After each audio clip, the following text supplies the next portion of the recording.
Hello and welcome. Ukrainian armed forces liberated several more towns in Donetsk, while the Russians are now reacting to that with a powerful counterattack that is still ongoing while I'm recording this video. Also, we have new photographic evidence of painful losses by the Ukrainian side of the last days. This and more in this situational picture.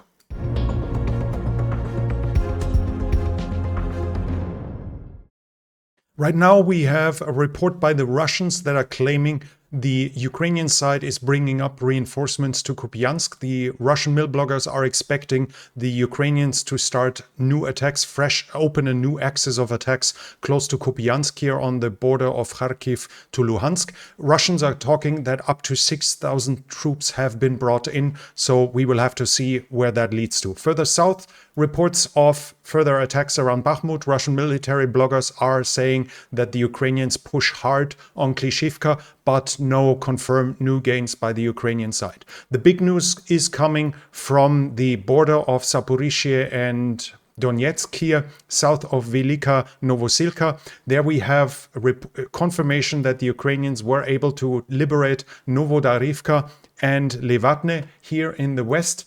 We have a picture here, and this is important in some way too, because it shows a territorial defense brigade. This shows us that Ukraine is not using just those vaunted, expected maneuver brigades they built up for the offensive. For that offensive, they are also using an assortment of different units that were already in the region, that have already been used in other regards. And here, for instance, we have a territorial defense brigade, which would have been considered hobby soldiers before the war, probably far less well equipped than the main units, but they are participating too, and they are also having successes. Another sign that the strength of the Ukrainian armed forces is nowhere close to being fully committed as of yet. Further east, here on the axis down, yesterday we had the reports that Neskuche and Blahudatne were liberated. By now we have confirmation that Storosheve and Makarivka were liberated. It was unclear whether Uroshaine was actually liberated or just reached by the Ukrainians. I've heard conflicting reports of this, but more or less the Ukrainians had reached that point down here. They had reached that. In total, that means they have advanced roughly 8 kilometers over the last few days. They've pushed further south, often in smartly employing the elevations over this the river valley, forcing the Russians to withdraw in the process. We have videos of Russian losses here. This is a video, it's being called as a attempted counterattack, but from my view, this is actually Russian troops fleeing here. I played in twice the speed to make to not extend the video for long. You see actually one falling down at the beginning, not quite what you would expect of a counterattack, and it's one BMP advancing here, and here it's getting hit. And then we see that artillery is hitting here, and here is another BMP hit. I have to, as said, later in the video, you also see a T-70 being hit with prisoners of war being taken, but there are corpses visible, and I cannot and I do not want to show it. You can easily find that video if you want to see it for yourself. I think they were intercepted on their withdrawal, and while we've seen in the past videos, while we've talked about the videos of Russians showing their successes in the last few days, from Kamov-52 helicopters to first-person view drones that are being used, they're not the only ones who do that. We see a first-person view drone here hitting a T-80 BVM. It's one of the most modern Russian tanks they have right now, one of the most combat-capable tanks. It's being hit here by one of those drones, and while the damage initially doesn't look too big, as soon as we go forward, we see it burning out and actually getting destroyed in this regard. So just because the Ukrainian side is not publishing too much right now doesn't mean it's completely loop-sided, that it's the Russians who are destroying everything. This should be considered. Right now, we have reports that there is a powerful counterattack happening by the Russians. They are trying to push the Ukrainians back. This is standard Russian doctrine. They try to defend the first line, but if the pressure gets too strong, they withdraw, and then reserves do a counterattack, trying to regain the previously lost positions. This is currently happening, and according to the informations, it's the 127th Division, and there's no mentioning that small subunits of it are using. So claims are that the Russians are pushing in a whole division for their counterattack. We hear here that they are still ongoing, and it's done with heavy air support from helicopters and combat jets, and it's kind of contradicting right now. This was roughly 7.5 hours ago. They claimed that Makarivka has been regained control over Makarivka. We're talking about this here. By the way, here was where the drone hit the BVM. That they regained control. They are writing at 7 o'clock here in my time zone, and here at 11:40 the same side is saying that the fierce fighting is south of Makarivka, and in Uroshaine they have reached it, and it's in the area of the region. So basically Uroshaine is now contested, but that means the attacks are still ongoing. There is also further attacks, and in the latest message that I found before finishing the research for the situational picture, that was from roughly an hour ago. Another site that is known to me for being a little exaggerating in some news, so it's highly uncredible, or at least we should take it with a grain of salt. According to that, Makarivka had been recaptured. Generally, from a source criticism point of view, we take Russian and Ukrainian side in a way that when they admit defeats, we take them as credible, and if they admit, if they tell us successes, we are highly doubtful. The Russians are more enthusiastic, to phrase it in a friendly term, than the Ukrainians generally. So when the Russians admit that Makarivka has been lost, we can take it for granted that it's actually lost. But if they claim it's recaptured, we should wait for visual evidence or for the Ukrainians to confirm that. The only thing that seems to be certain is that a massive counterattack is currently happening. We have an image here from the same block, and according to that, the attack is also going to the northwest, to the recently liberated areas here around Novodarivka. As said, as of now, we can't really say how well that counterattack is progressing or how badly it is for the Ukrainians. For the Ukrainian side, I already found some claiming that they basically wiped out the division and they are slaughtering in them and whatever, but there is no concrete evidence, at least to my knowledge as of now, how successful the Ukrainian defense is against that counterattack. So I'm taking, especially as some of those accounts that claim huge Ukrainian successes have in the past been highly unreliable. So as of now, the attack still seems to be going on, but we don't know much more, so we'll probably talk about that in the next situational picture, which is likely going to be published tomorrow. Generally, we have video evidence that shouldn't surprise us too much in this area, that both sides have artillery. But before we switch to this, just one reminder, while we're talking about tactical successes here by the Ukrainians, this is nowhere close to a breakthrough and a collapse of the front line. This is Makarivka, and this here, further south, roughly 5 kilometers from Uroshaine, is the main first main line of fortifications by the Russians. The Russians cannot build heavy fortifications directly on the front line. They can't use heavy equipment without it being destroyed, so they need to build a fortification line further back, and the Ukrainians haven't even reached that one yet. That doesn't mean they are going to be stopped by that. There are lots of arguments and publications how badly they are constructed, that the earth mounts for the anti-tank ditches are on the northern side, so the Ukrainians will simply be able to push them in and drive over the tank ditch. At least in some cases, this seems to be the case. The dragon teeth seem to be badly constructed and too light and not well connected, and so on and so forth. So you'll find a lot of doubt how well those fortification lines will hold up, questioning also the quality and the number of troops actually defending them. But the fact is the Ukrainians have not reached them yet. Whether that line will stop them in seriousness or not, we will have to see when the Ukrainians have reached that. But we see while they liberated some area, this is nowhere close to a decisive breakthrough or anything else that might have been published in the connection. Now we have from Orikhiv. From the Orikhiv area, we have both a video and some unpleasant pictures. We start with the fact that both sides have artillery, as I said. Now, again, this video is in twice the speed, so we're not wasting too much time here. We see a Russian column going here, and you see they actually drive with fairly well-spaced units, and they are reaching here a defensive line. at the front and are spotted by the Ukrainian drones, which now guide in artillery fire. And you see the first hits, and soon we will see the first losses. This seems to be already stopped, and we see personnel running into the tree line.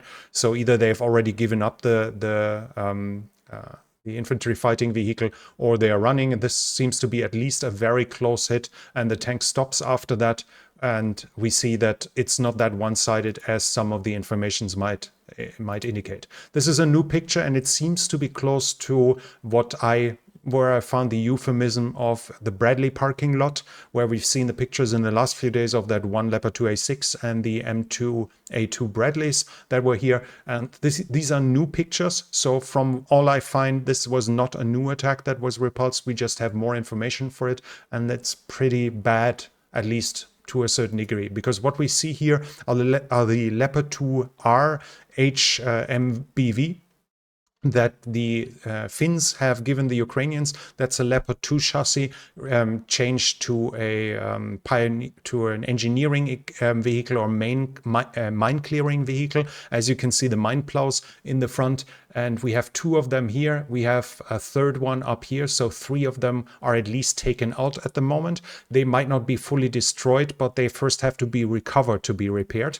We have 3 of them lost out of 6 delivered in total, and that should be a Bergepanzer Büffel, which is a German engineering vehicle. You see the crane here, and it was also used for mine plowing, and it was also taken out, and here you see even fire, so this one is probably not going to be recovered. What is interesting though is that we see the Max Pro here, and it clearly, you can see it here at least, I think that should show that it also had mine rollers in front. So the question why the Ukrainians don't use more of their equipment with mine rollers is at least answered to a certain degree. In this case, they definitely did. It seems like they were taken out with artillery. In this regard, you see the shell hits all around, but they took out the several highly prized and highly valuable mine clearing equipment, but that wasn't everything. This isn't just a Bradley. We have 2 Leopard 2A6 here, but Oryx, which is fairly credible or highly credible here, says that at least this one was already seen. You might have seen the picture. I think I showed it here in the past. So this is not new losses in total. We have confirmation of losses that happened several days ago. But as said, highly valuable equipment lost here. Unpleasant, but both sides agree that the other side is nowhere close to having committed their full reserves. This is far from over, this whole battle. Losses are part of any war and part of any offensive. So while this might be bad, it's not catastrophic, and we are nowhere close to seeing the end of the Ukrainian offensive, which has, at least in some areas of the front line, already gained some steam. We have more information about the Kherson area. Here, the Kahovka dam, the Kahovka reservoir, has now dropped the latest number I have to 9 meters in height. Before the Russians took over the dam, it was usually between 15.5 to 16.5 meters. So it already lost up to 7 meters from there. And before the dam broke, either by bad handling by the Russians or because the Russians blew it up. Doesn't really matter, because in the end effect, it's Russian responsibility. Before the dam broke, the Russians raised the water level to 17.5 meters. So up to 8 meters already lost in level inside of the reservoir. And here there is basically a big island already appearing in this area. So it'll be a swampy area. It's unclear how solid the ground will be. It's unclear whether that can be used for future Ukrainian offensives. But we see that the first bigger chunks of bottom of the reservoir are appearing now because of the dam that is flooding the lower area. And the flooding is leading to the Russians to redeploy the reserves. The Ukrainian Deputy Defense Minister Malya said that the Russians are using the best units in that region to deploy it further east. She says they are mostly deploying them to Zaporizhia and to Bakhmut, which shows that the Russians are the benefactor here in this from the destruction of the dam, as they are the ones that are basically able to shorten their front line and to redeploy reserves. Whether that's going to be successful in the long run, we will simply have to see, because as soon as those reserves are deployed, they are going to be missing, and they won't be able to, the Russians won't be able to replace them, which might actually open the Ukrainians a window of opportunity to cross the Dnipro after all, or maybe even the reservoir, which has now shrunk in width and in depth as well. We have two more short, interesting videos. We have a Russian video. A Ukrainian unit has captured a Russian defense here, and you see how thin the roof of those fortifications is being built. That is good enough for drone drop munitions and maybe for an 80mm mortars, but even there I wouldn't trust it. But anything heavier than that will simply go through. And what we can see here also is that we see the sandbags white shining here, and when they advance further we see it even more. This is a lack of discipline and a lack of skill, you simply have to say, because it reveals their position. Showing white sandbags in an open area means that your opponent can immediately identify you. You also see the equipment here basically lying around, not covered, not concealed, anything here.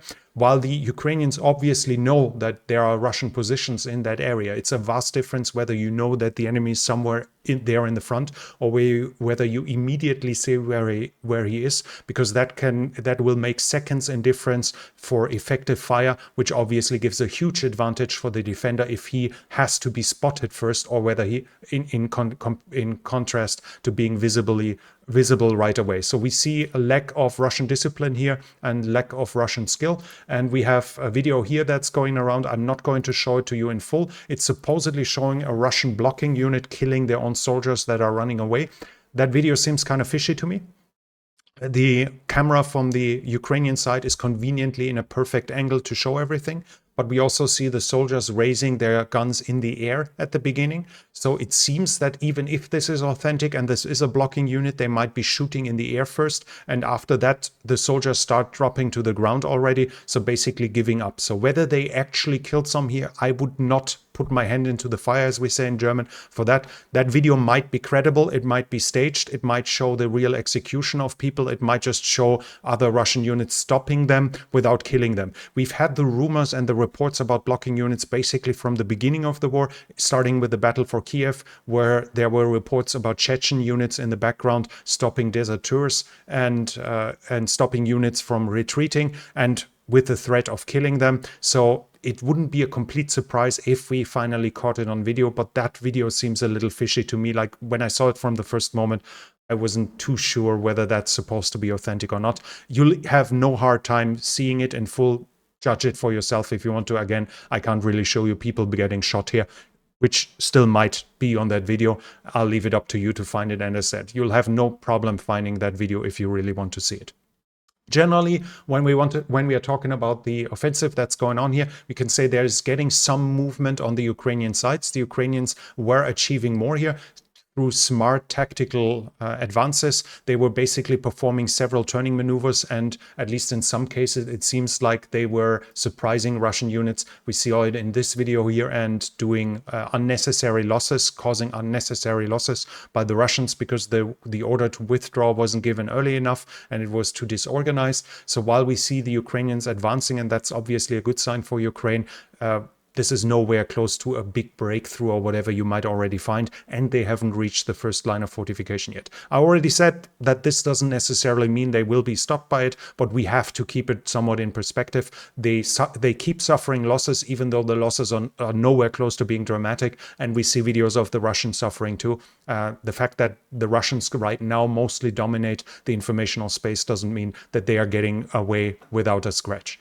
Nowhere close to that. Whether that offensive is still ongoing, at least as the Russians reported, and how far that will be successful, we will obviously have to talk about in the future. But at least we see that the Ukrainians are slowly gaining steam, while they are nowhere close to having committed everything they have. So this offensive will probably last for several more weeks, and we'll report about it here. We'll talk about it here on this channel. So if you're new here, I would like to invite you to subscribe to the channel and hit the bell icon so you don't miss future videos like this.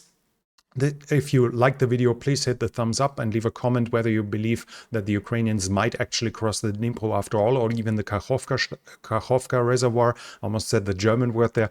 If you believe that, leave a comment for the algorithm and to discuss with other viewers. That could be highly interesting. And this channel is only possible because of the support from viewers like you. If you like to support the channel, you can do so by the means in the description. Thank you very much for everyone already supporting this channel. That's it from me for now. Thank you for watching, and I'll be back.